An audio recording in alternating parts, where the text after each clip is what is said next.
আসসালামু আলাইকুম ওরহমতুল্লাহি ওবারাকাতু। আমাদের আজকে সিম্পল হারমোনিক মোশন নিয়ে পড়া। তোমরা গত ক্লাসে periodic motion, periodicity and vibratory আর অসিলেটরি মোশন নিয়ে পড়েছিলে। আজকে আমরা সিম্পল হারমোনিক মোশন নিয়ে পড়ব। তো সিম্পল হারমোনিক মোশন হচ্ছে if the motion of a body is such that the acceleration of the body is directly proportional to its displacement from a certain point, from a fixed point, and is always directed towards this point. Then the motion of the body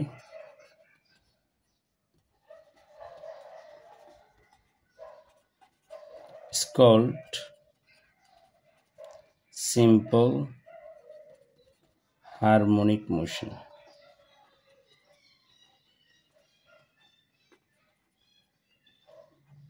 কথাটা বেশি কঠিন হয়ে গেছে। বলা হচ্ছে যদি কোনো একটা অবজেক্টের মোশন এমন হয় যে এটার অ্যাক্সেলারেশন অলওয়েজ এর ডিসপ্লেসমেন্টের directly proportional but in opposite direction, this kind of motion is called simple harmonic motion. তো আসো আমরা কিছু প্র্যাকটিক্যাল এক্সাম্পলের মাধ্যমে দেখার চেষ্টা করি। প্রথমটা আসো একটা স্প্রিংয়ের কথা চিন্তা করো। লাস্ট ক্লাস আমরা এই স্প্রিংটা দেখেছিলাম। এটাকে যখন আমি সাসপেন্ড করেছি তখন দেখা যাচ্ছে মানে ইনিশিয়ালি একটা ইকুইলিব্রিয়াম পজিশন ছিল যখন এম মাস অ্যাড করেছি। আফটার দ্যাট এটাকে যদি আমি পুল করে ছেড়ে দিই তাহলে এটা ভাইব্রেট করবে। তাহলে এক্সপানশন কম্প্রেশন, এক্সপানশন কম্প্রেশন। তাহলে দেখো সে সবসময় যখন এক্সপানশন হয়েছে এখানে আসলো, আবার দেখা যাচ্ছে সে এই পয়েন্টে আসার চেষ্টা করে সবসময়, এই পয়েন্টের এই directed to this point, that is এটা হচ্ছে ইকুইলিব্রিয়াম পয়েন্ট, এই লেভেলে আসতে চায়। আবার এখানে যখন কম্প্রেশন হয়ে পড়ে গেল কিন্তু সে আবার এখানে ফিরে আসতে চায়। তাহলে দেখা যাচ্ছে টুয়ার্ডস দ্য অলওয়েজ এই পয়েন্টে আসতে চায়। এটা এক্সপানশন হোক কম্প্রেশন হোক, এক্সপানশন হোক কম্প্রেশন হোক, অলওয়েজ এই লেভেলে আসতে যাওয়ার যে টেন্ডেন্সি অর্থাৎ মোশনটা কিন্তু এই ডিরেক্টেড সবসময় এখানে আসবে। এটাকে বলা হয় সিম্পল হারমোনিক মোশন। তাহলে একটা এক্সাম্পল গেল। 2 নম্বর এক্সাম্পলে আসো, যদি আমরা একটা পেন্ডুলামের কথা চিন্তা করি তাহলে দেখো একটা পেন্ডুলাম ড্র করলাম।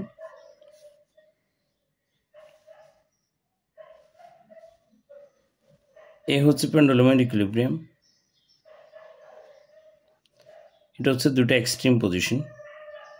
তাহলে দেখো সে যখন মোশনে থাকে, অর্থাৎ এটা যদি আমার ইকুইলিব্রিয়ামে থাকতো এই পয়েন্টে থাকতো, কিন্তু যখন এইদিকে গেল সে এই পয়েন্টে আসলো, এইখান থেকে এখানে গেল, যখন এই পয়েন্টে আসলো আসার পর তার ভেলোসিটি 0 হয়ে গেল, কিন্তু সে কোথায় ফিরে যেতে চায়? আগের জায়গায় ফিরে যেতে চায়, মানে এই পয়েন্টে, এটা হচ্ছে ইকুইলিব্রিয়াম পজিশন এ সাপোজ, ওকে। আবার এখানে আসার পর ইনার্শিয়ার কারণে সে আবার এইদিকে যাবে, যার পর এই পয়েন্টে আসলো, আসার পর তার ভেলোসিটি 0 হয়ে গেল, কিন্তু সে এবার কোন ডিরেকশনে যাবে? এই ডিরেকশনে যাবে। তাহলে দেখো সবসময় কিন্তু এই পয়েন্টের দিকে ফিরে আসতে চাই। তাহলে দেখো একবার এটা হচ্ছে বি আর এ হচ্ছে সি, তাহলে দেখো একবার বিতে যায় একবার সিতে যায়, বাট কোথায় ফিরে আসতে চাই? এতে। তাহলে motion of a simple pendulum is a simple harmonic motion. গেল দুইটা। এখন আমি মনে করো এমন চিন্তা করলাম যে আমাদের বাংলা পৃথিবীটাকে আমরা একটা টানেল ক্রিয়েট করলাম। ক্রিয়েট করে তুমি চাচ্ছ যে বাংলাদেশ থেকে ডিরেক্ট ইউএসএ চলে যাবা। অ্যাকচুয়ালি বাংলাদেশের ডিরেক্ট অপোজিট হচ্ছে সান্টিয়াগো, সাপোজ সান্টিয়াগো মানে চিলি। তো যাই হোক আমাদের এখানে হচ্ছে মনে করো সাপোজ ইউএসএ ডিরেক্টলি চলে যাবে। তোমার এরকম চিন্তা ভাবনা করে তুমি একটা টানেল ক্রিয়েট করলা। তো ব্যাকট্রিক নিয়ে তুমি লাফ মারলা, লাফ মারার পর এটা হচ্ছে সেন্টার অফ দ্য আর্থ। তাহলে তুমি লাফ মারার পর যখন এখানে আসছো এইদিকে যাচ্ছ, তাহলে ইনার্শিয়ার কারণে তুমি দেখা যাচ্ছে এখানে থাকতে পারবে না। ইনার্শিয়ার কারণে দেখা যাচ্ছে তুমি আস্তে আস্তে এই প্রান্তে চলে আসবে। এখানে আসার পর তোমাকে দেখা যাচ্ছে আর্থ আবার টান দিবে সেন্টার, তাহলে আবার এখানে যাবা, যাওয়ার পর ইনার্শিয়ার কারণে এখানে থাকতে পারবে না, আবার এখানে ফিরে যাবে। তাহলে তোমার মোশন হবে এরকম। দেখো সবসময় এই যে এইখানে ইকুইলিব্রিয়াম পজিশন থেকে সেন্টার অফ দ্য আর্থের দিকে আসবে।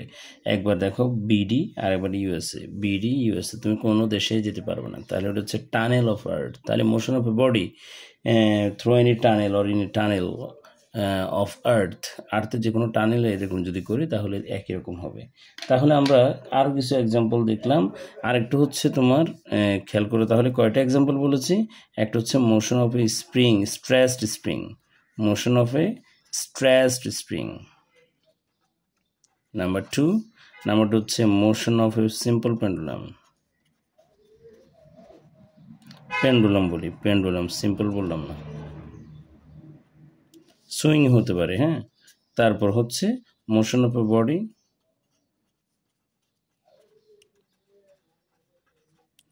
In the tunnel of earth,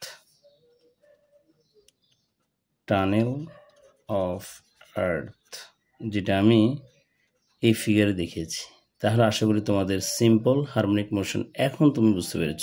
তাহলে কি বলেছে দেখো, এই হচ্ছে তার ডিসপ্লেসমেন্ট কোন দিকে স্যার?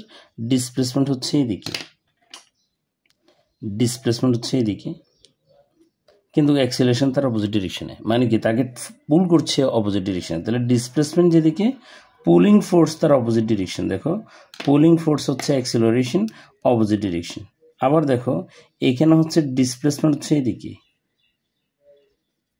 কিন্তু পুলিং ফোর্স হচ্ছে অপোজিট ডিরেকশন। তাহলে কি বুঝলাম? A is proportional to -x or F is proportional to -x, যেটা বলে না কেন এই দুটো ইকুয়েশনই কারেক্ট। বলা হচ্ছে if the motion of a body is such that acceleration of the body is directly proportional to its displacement, or force is directly proportional to its displacement and is directed towards a certain point, ওই যে point থেকে সে সেন্টারে আসতে চায়, এই directed যদি ওইখানে হয় তখন this kind of motion is called simple harmonic motion. তো এটার এক্সাম্পল গেল, আমরা এক্সাম্পল দেখলাম, দেখার পর এটার কিছু ক্যারেক্টারিস্টিক্স বা প্রপার্টিজ আছে।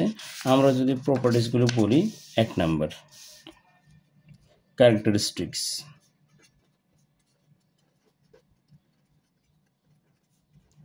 of simple harmonic motion.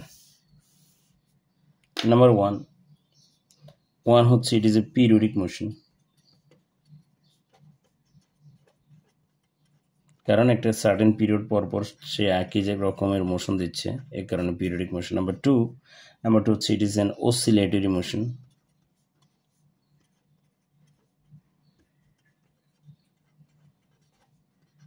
হয় অসিলেটরি মোশন কারণ টাইম পিরিয়ডের হাফ টাইম পিরিয়ড একদিকে, বাকি হাফ টাইম পিরিয়ড আরেক রকম, অর্থাৎ তার গতিপথের সার্টেন অর্ধেক টাইম একদিকে, বাকি অর্ধেক টাইম আরেকদিকে। Number three it is a linear motion,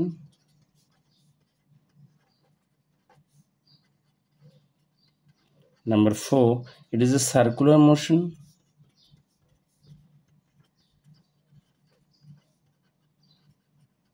number five. আচ্ছা, লিনিয়ার মোশন কেন বললাম? তোমাকে মাত্র দেখিয়েছি, তুমি যখন আর্থের টানেলের মধ্যে তুমি যাবা তখন দেখা যাচ্ছে এরকম উপরে উঠবে নামবে, উঠবে নামবে, এরকম করে চলতে থাকবে, তাহলে এটা হচ্ছে লিনিয়ার মোশন। সার্কুলার মোশন কেন দেখি